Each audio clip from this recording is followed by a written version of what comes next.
અસલાલી પોલીસે બાતમીના આધારે દસક્રોઈના કસિન્દ્રા ગામ પાસેથી પસાર થતી એક કારમાંથી હેરાફેરી કરવામાં આવતો વિદેશી દારૂનો જથ્થો ઝડપી પાડ્યો છે.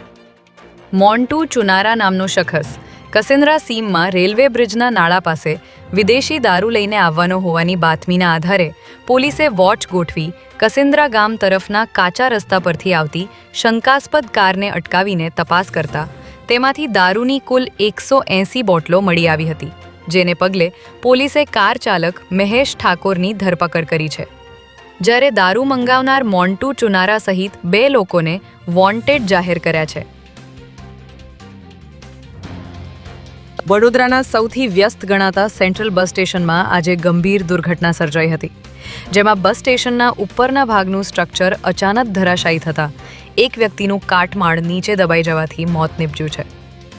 114 કરોડના ખર્ચે બનેલા વડોદરા સેન્ટ્રલ બસ સ્ટેશનના ઉપરના હિસ્સાનું બાંધકામ અચાનક તૂટી પડતા ત્યાં હાજર લોકોમાં નાસભાગ મચી ગઈ હતી.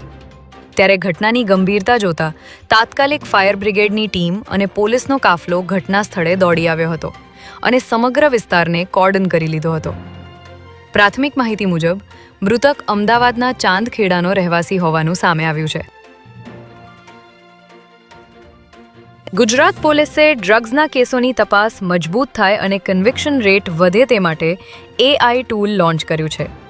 આ પહેલનો હેતુ નાર્કોટિક સંબંધિત તપાસને અસરકારક બનાવવાનો છે અને કોર્ટમાં ટ્રાયલ દરમિયાન કેસને વધુ મજબૂત બનાવી આરોપીઓને સજા અપાવવાનો છે. ભારતમાં કોઈ પણ રાજ્ય પોલીસ અથવા કાયદાનો અમલ કરતી એજન્સી દ્વારા ઉપયોગમાં લેવાતું આ પ્રથમ પ્રકારનું AI આધારિત ટૂલ છે, જેને નારેટ AI નામ આપવામાં આવ્યું છે.